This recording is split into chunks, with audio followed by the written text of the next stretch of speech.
kami, di ba ang usapan natin, dun lang si mami sa gate. Di ba po?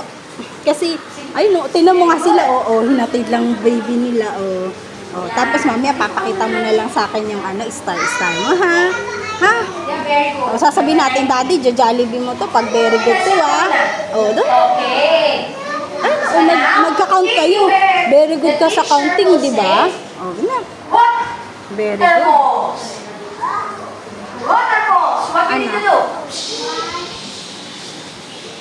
Ano? Diyan ka na?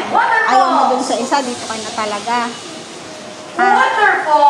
Doon kayo na. Ayun na sila, nagaganto na. You need to be. Doon kayo na. Di ka na. Ayun na, ano na sila, be quiet. Waterfalls. Ha? Doon kayo na, doon kayo na. Okay, kinakita. Waterfalls. Tingnan mo yung ibang baby, hindi nagka-cry, no? Doon